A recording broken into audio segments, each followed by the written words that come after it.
Hola Iglesia Awakening, qué bueno es tenerles aquí en este servicio. Si no nos hemos conocido, soy el pastor David, uno de los pastores aquí en la Iglesia Awakening. Y hoy es un día especial, es un fin de semana, estamos celebrando a todas las madres, las amamos, felicidades. Y queremos honrarlas y es porque verdaderamente sin ustedes no estaríamos aquí. Así que esperamos que si las llevan a comer, que ustedes puedan escoger su plato preferido. Hoy estamos continuando la serie que comenzó el pastor Jordan acerca de las bienaventuradas, pero antes de comenzar quiero que oremos, así que acompáñenme. Señor, te damos gracias que podemos venir a tu presencia y abrir tu palabra. Que en los próximos minutos, que este tiempo sea santo y apartado para ti. Señor, que al leer las Escrituras, que tu Espíritu nos acompañe, ayudando a entender la palabra, guiándonos, enseñándonos. Y te pido que a través de ella nos transformes, que podamos enfocarnos, nuestro enfoque y atención sea no en mis palabras, sino en tu palabra. Pedimos esto en el nombre de Jesús. Amén. Estoy tan agradecido al pastor Jordan de darme la oportunidad de poder participar en este sermón, esta serie. Si están uniéndose a nosotros ahora, estamos compartiendo del sermón del monte, las bienaventuranzas en Mateo 5. Miles de personas estaban escuchando a Jesús y en este momento Él le estaba dando a la multitud una imagen de qué era el reino de Dios. Y de eso les voy a dar, no solamente de qué era el reino de Dios, pero esta idea de ser bendecido. El título del sermón es La vida bendecida. ¿Qué significa ser bendecido? ¿Qué viene a tu mente cuando tú dices tengo una vida bendecida? Para la mayoría de nosotros significa tener un buen trabajo, una buena casa, una esposa, buena salud, tener una paz en nuestra mente. Esas son cosas buenas y son bendiciones y vienen de Dios. Pero cuando Jesús estaba hablando acerca de las bienaventuradas, en el sermón, bienaventuranzas, era una imagen mayor, mucho más grandiosa de lo que nosotros podíamos entendernos. Es un vistazo a lo que significa las bendiciones de acuerdo al punto de vista del reino de Dios. Y eso es lo que estamos viendo. El sermón del monte, específicamente las bienaventuranzas. Estas 8 declaraciones en las que Jesús da su bendición. Y Él identifica cosas que tú y yo tal vez nunca no las asociaríamos con una bendición. Pero les voy a dar una idea. Cuando Él trata de la palabra bendición, no se trata de nuestra salud, de nuestra riqueza, no es de tu esposo ni de tu casa.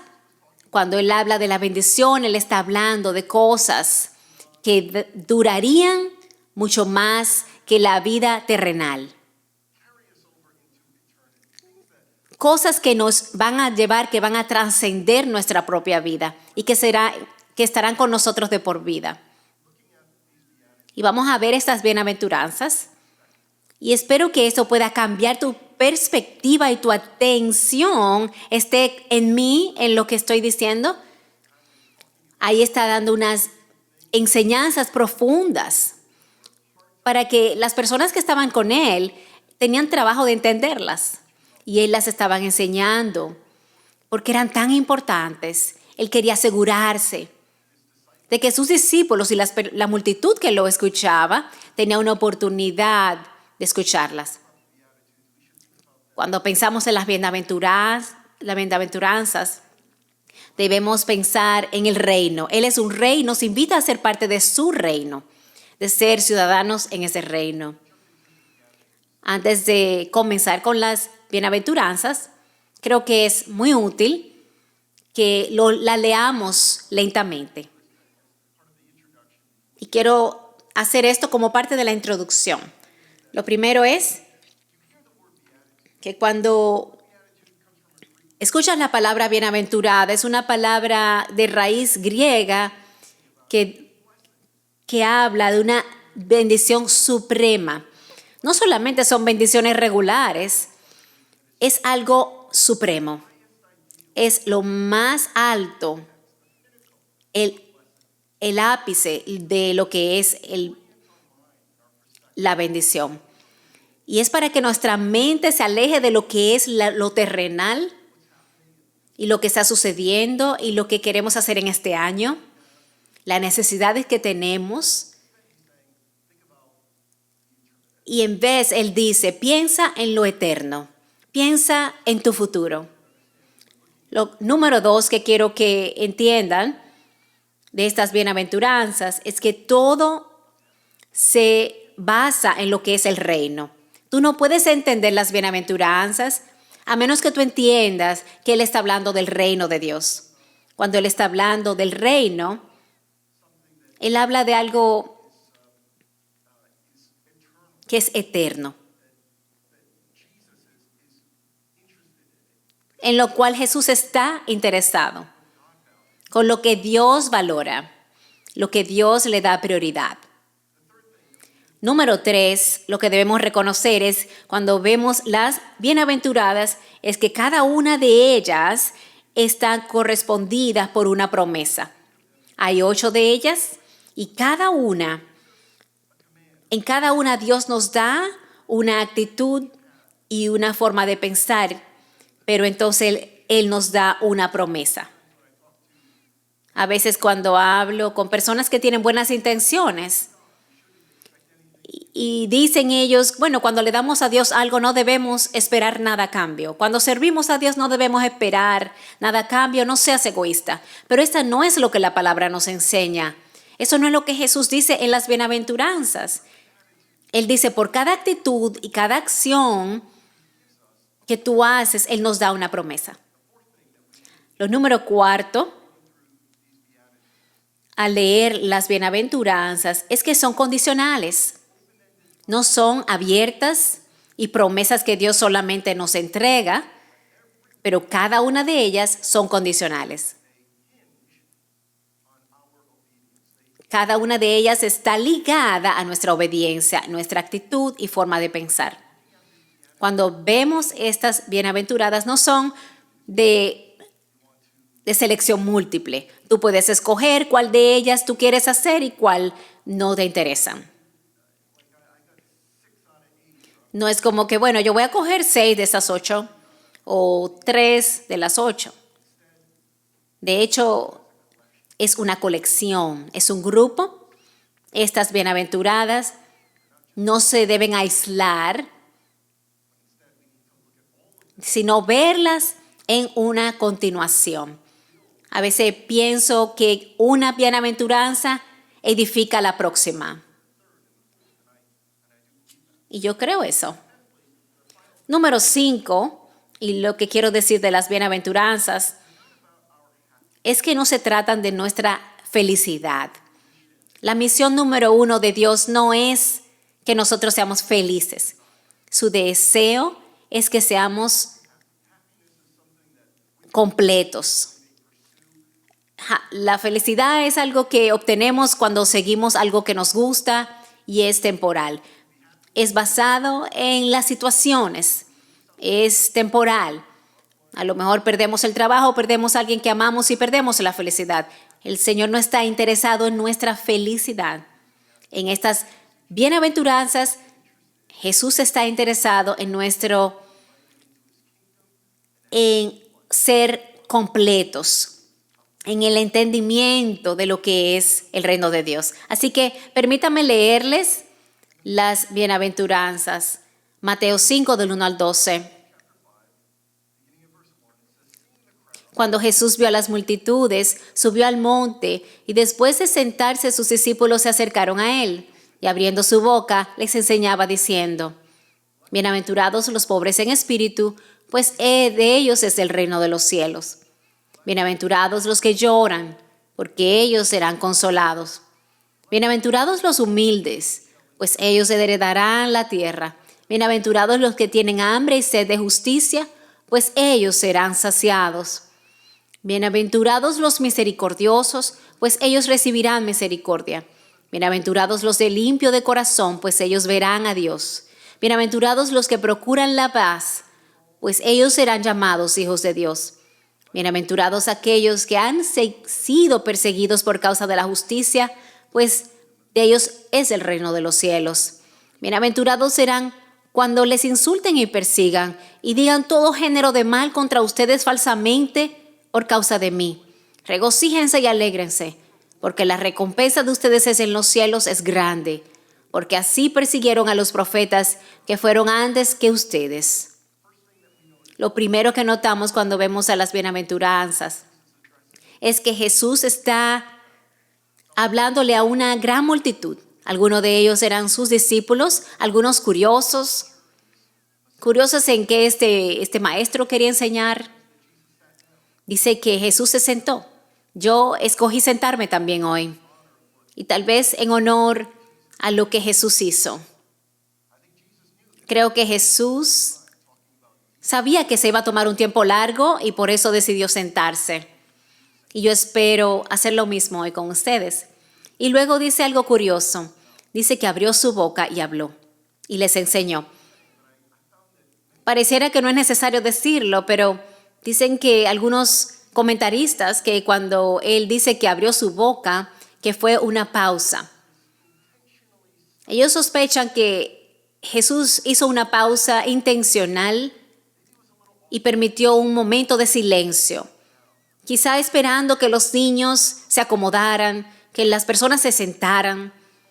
Y este momento, él quería hablar algo tan profundo y tan importante que necesitaba toda la atención para hablar de la vida de la bienaventuranza.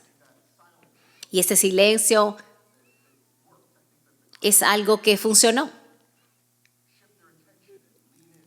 que logró su propósito para que el público pusiera atención. Y vamos a hacer eso ahora mismo en nuestros hogares. Vamos a asegurarnos que no haya interrupción y que podamos ver esto más a fondo.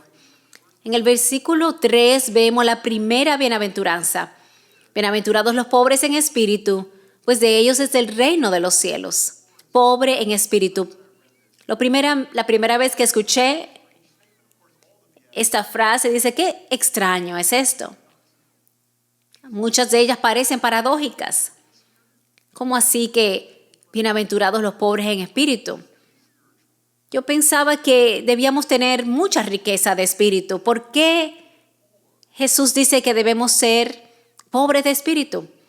Lo que realmente Jesús nos estaba mostrando es cómo nosotros entramos al reino de los cielos. No podemos entrar llenos de orgullo, llenos de nuestra propia justicia, nuestra propia confianza, creyéndonos como Dios.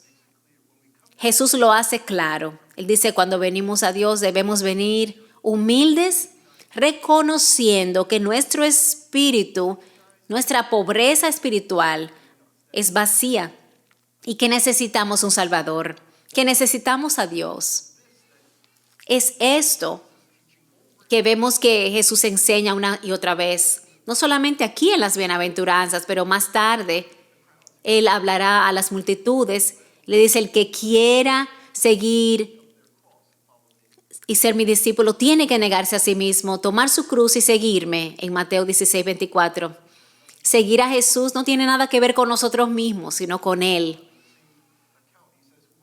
Y el versículo 25 dice, porque el que quiera salvar su vida la perderá, pero el que pierda su vida por mi causa la encontrará. Si quieres encontrar la vida, debes perderla. Si quieres entrar en este ambiente de estas bendiciones del reino de Dios, debes reconocer que espiritualmente estás en bancarrota, estás vacío y necesitas un Salvador. Cada domingo hemos tenido bautismos.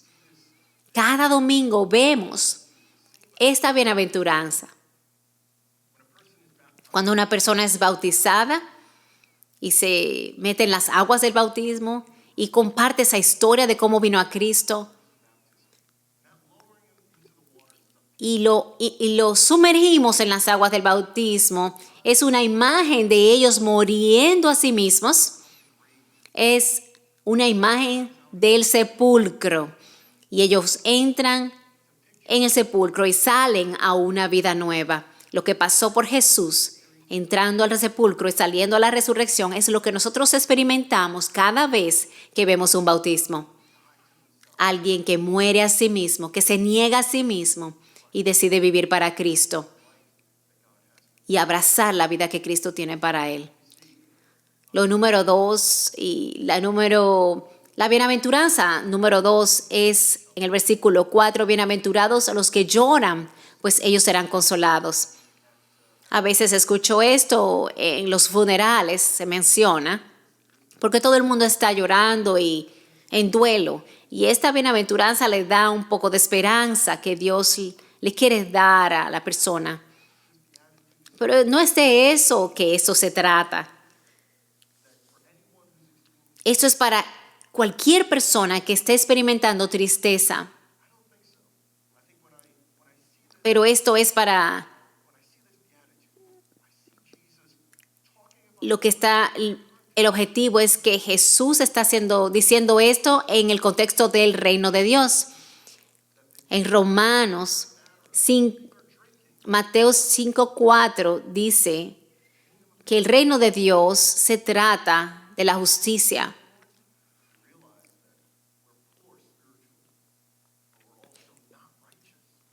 Somos pobres de espíritu, pero también no somos justos y por eso necesitamos un Dios. Y esa convicción de qué tan lejos estamos de Dios es lo que te lleva a esa tristeza y a lo que dice aquí de llorar. Conocí a un hombre que era nuevo en la fe y él me hablaba a mí de cómo él luchaba con sentirse lejos de Dios. Él decía, me siento inadecuado, lejos de Dios, que no soy suficiente, que no importa lo que haga, Dios no va a estar satisfecho conmigo. Nada de lo que yo haga me va a acercar al cielo. Y yo le dije, en verdad tú estás más cerca de la verdad que muchos, porque en verdad ninguno de nosotros podemos estar cerca de Dios. Nuestra justicia no es suficiente para llevarnos al cielo. Jesús dice, primero tienes que ser pobre en espíritu, y es ese reconocimiento que te llega a ese quebrantamiento y a ese llorar. Un autor muy reconocido, John Newton, dice, esta persona vivió en los 1700, era un rebelde, arrogante, vivía lejos de su familia y bueno, y se enroló en el navío y en un tiempo de su vida él tuvo un encuentro con Cristo y ahí fue que entendió lo lejos de Cristo que él estaba. Y en ese quebrantamiento fue que Dios trabajó en él. Para poder entrar en el reino de Dios tenemos que ser humildes. Y luego el versículo 5 dice, bienaventurados los humildes, pues ellos heredarán la tierra. Es aquí que Jesús presenta la tercera bienaventuranza, que es la humildad. Cuando vemos la historia mundial, nos recordamos de personas como Alejandro Magno o Genghis Khan y personas que eran líderes del mundo con ejércitos poderosos y ellos tenían esa ambición de ser dueños de la tierra. Pero Jesús dice, no son ellos los que van a ser los herederos de la tierra, van a ser los humildes, los que tú nunca te lo esperas. Jesús cuando habla de los humildes, habla de aquellos que son callados, sumisos. Ellos heredan la tierra. Aún dice Jesús que para que sus hijos, para que sean los que son parte de su reino, ellos van a reinar en la tierra y van a juzgar a los ángeles. ¿Quién va a juzgar a los ángeles? Los humildes, los que son calmados y sumisos, los tímidos, los enseñables. Y ahí Jesús los invita para venir a parte de su reino, no aquellos que son arrogantes y llenos de sí mismos.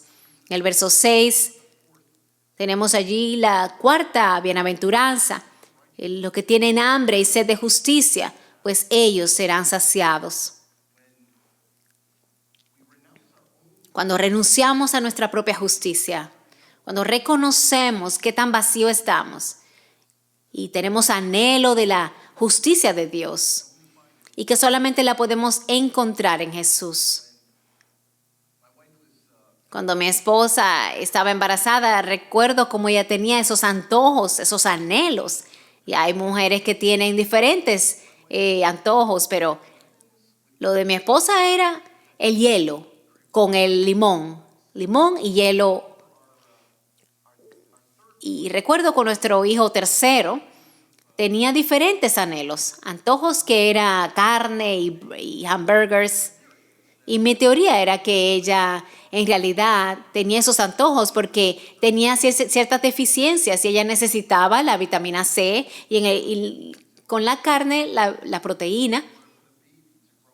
Y para que ese bebé se madurara, necesitaba eso. Y así nosotros también cuando venimos a acercarnos al camino de Dios, también tener esos anhelos. Y no lo encontramos en nosotros mismos, no lo encontramos en el mundo, solamente lo podemos encontrar en Jesús. Él se vuelve nuestra justicia. Él es nuestra fuente. Y al tú comenzar a tener esos anhelos y tú encuentras esos lugares donde tú vas a estar, ese es en la casa de Dios, en adoración, en oración. Jesús continúa y en el versículo 7, la bienaventurados los misericordiosos, porque ellos recibirán misericordia. ¿Qué significa tener misericordia? Tener misericordia, encontré una definición que dice que es tener un amor irresistible por el débil. Para aquellos que están enfermos, amor por los que han sido lastimados, por los malvados, por los que son rechazados. Dice el Señor, bienaventurados los que son misericordiosos, porque ellos recibirán misericordia. Esas personas están dispuestos a poner todos sus beneficios para darlo todo.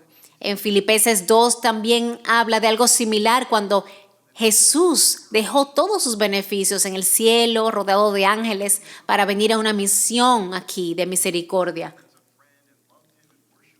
Aquellos que no le recibieron, aquellos que le gritaban, crucifíquenlo, que lo odiaban. Pero Jesús vino en esa misión de misericordia, a amar, a servir. Y a eso nos invita Dios, para ser misericordiosos.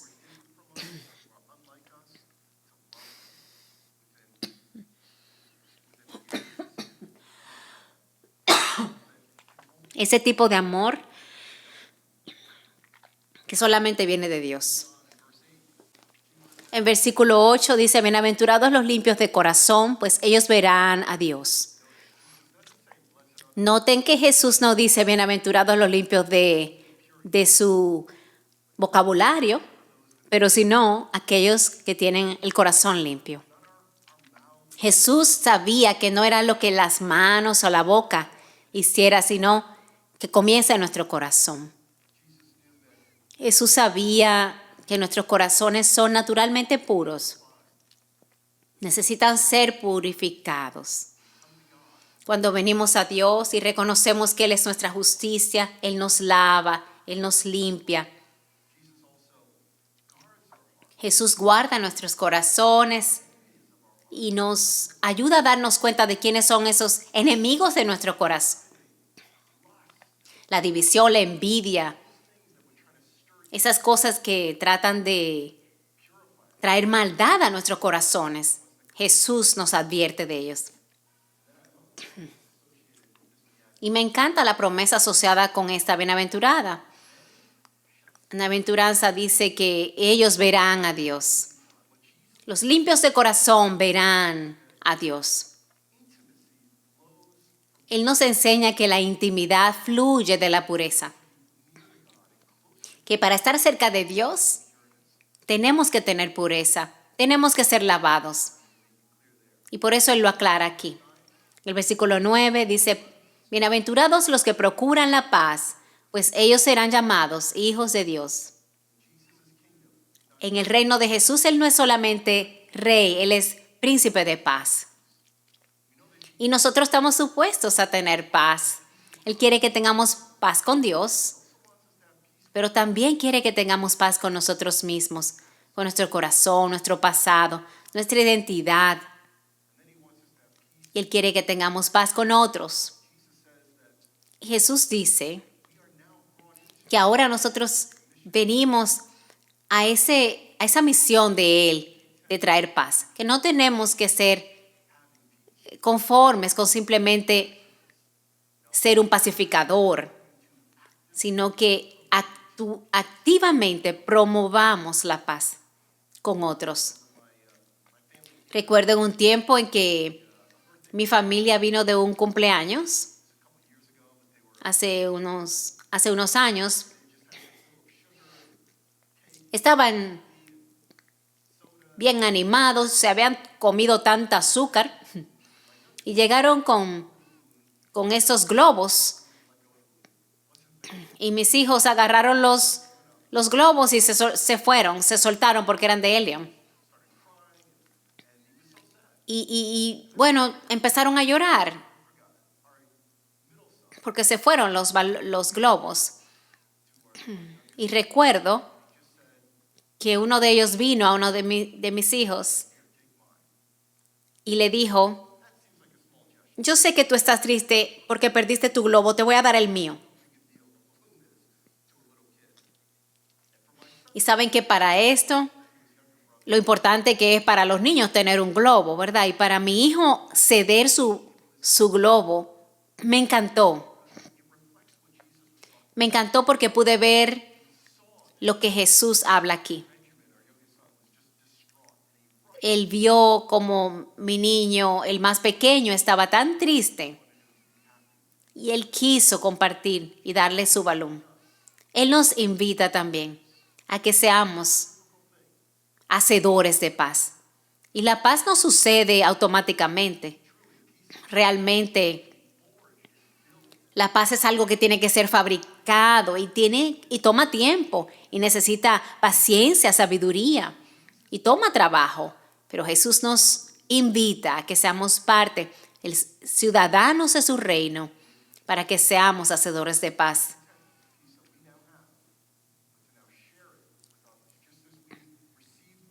Así como hemos recibido misericordia, hemos recibido justicia, que compartamos con la paz con los demás. ¿Y cuál es la promesa asociada con ello? Es que serán llamados hijos de Dios, hijas de Dios, hijos de Dios. ¿Por qué? Porque reflejamos a nuestro Creador. Reflejamos al Dios que trae la paz, Jesús. Finalmente, Jesús termina con las bienaventuranzas. En el versículo 10, bienaventurados aquellos que han sido perseguidos por causa de la justicia. Bienaventurados aquellos que han sido perseguidos por causa de la justicia, pues de ellos es el reino de los cielos. ¿Por qué Jesús sugeriría que la persecución era una bendición? Realmente, Jesús no estaba diciendo que la persecución era una bendición, sino que el reino de Dios es la bendición. No debemos tener una mentalidad y un complejo de mártir, pero sí debemos saber que la bendición es el reino de Dios, pero Jesús nunca prometió que iba a ser fácil o que no ibas a ser perseguido. Aún en el mismo ministerio de Jesús, estaba leyendo en Juan 7, cuando Jesús fue malentendido y juzgado inadecuadamente por muchos. Y realmente dudaban de si era un hombre bueno o no. Decían que él tenía un demonio. Su propia familia de Jesús lo ridiculizaba. Jesús fue maltratado. Fue alguien que fue perseguido. Y Jesús dice, ahora te invito a que conmigo, en mi misión, seas bienaventurado.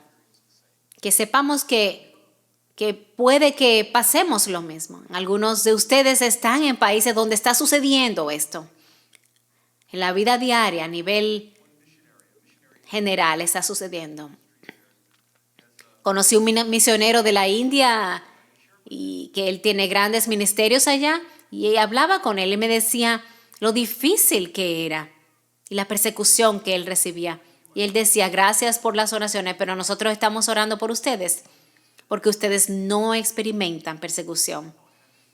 Y yo pensé, tuve que meditar en eso por un tiempo. ¿Por qué vas a orar porque nosotros no estamos recibiendo persecución? Él entendía algo que Jesús entendía. Y es que si la iglesia va a vivir de acuerdo a los principios del reino de Dios y de lo que Dios quiere que creamos, eso significa que no siempre vamos a ser populares con la cultura. No siempre vamos a ser aceptados por nuestros amigos, por la sociedad, pero sí vamos a ser perseguidos. Porque el reino y la cultura, el reino y el mundo puede que estén en contacto, pero no se unen, no pueden mezclarse. Sabemos que el reino de Dios no va a arrodillarse a la sociedad, que Jesús no va a sacrificar la verdad y las convicciones encontradas en las Escrituras. No estamos supuestos a sacrificarlas. Y luego, como si su punto no fuera claro, lo suficientemente claro, dice en versículo 11, bienaventurados serán cuando los insulten y persigan y digan todo género de mal contra ustedes falsamente por causa de mí. Regocíjense y alégrense, porque la recompensa de ustedes en los cielos es grande, porque así persiguieron a los profetas que fueron antes que ustedes. Aquí doblemente Jesús refuerza. Es la única de las bienaventuranzas que Jesús la duplica, la repite 2 veces. Que esto va a venir y cuando venga no te sorprenda. Lo que me encuentra sorprendente de esta declaración es cómo debes responder a la persecución. Dice, regocíjate y alégrate. La palabra es salta de gozo. Eso parece tan extraño para nosotros, para poder abrazar la persecución. Pero aquí dice, porque ahora estamos seguros de algo que este mundo no puede apreciar. Ahora somos parte del reino de Dios, de los cielos. Que ahora tenemos una mentalidad de reino, que no vivimos para este mundo, para el aquí y el ahora, sino que estamos convencidos del reino que viene. Y estas son las bienaventuranzas de Jesús. Al mirar las bienaventuranzas, es muy útil recordar que lo que Jesús está diciendo es a una multitud grande y es una invitación. Él está diciendo, el reino de los cielos está abierto para que tú te unas. Ven, hay bendiciones en él. Vas a experimentar alguna de ellas aquí, pero la mayor bendición está en el cielo, en la próxima vida. Así que no te aferres a esta vida y las bendiciones de aquí, pero interésate en la vida eterna. Voy a orar por ti. Al terminar, Señor, te damos gracias por esta enseñanza tan grandiosa de Jesús. Él nos dio una imagen, un vistazo de lo que es el reino de Dios. Compartió con nosotros sus propios valores y sus propias prioridades de lo que es real, realmente importante para ti, Padre. Te pido, Señor, que hoy nos podamos ir con una apreciación mayor, una perspectiva mejor de tener el reino, mentalidad de reino, no solamente algo que es superficial, pero algo que es eterno. Sé con cada uno de los que nos están mirando, lo que están pasando, persecución, que sean bendecidos, sabiendo que hay llenura y satisfacción en ti. Sé con tu pueblo, sé con tu iglesia en el nombre de Jesús. Amén. Quiero darles gracias de nuevo por acompañarnos. Y si esta es tu primera vez y tú nunca has hecho una decisión de confiar en Jesús, quiero animarte a que visites nuestra página de awakeningchurch.org y ve a la página de Jesús, que te va a ayudar los recursos que tenemos allí para ti. Que tú puedas animarte y unirte a varios grupos, pero queremos verte tomar esos próximos pasos para seguir a Jesús.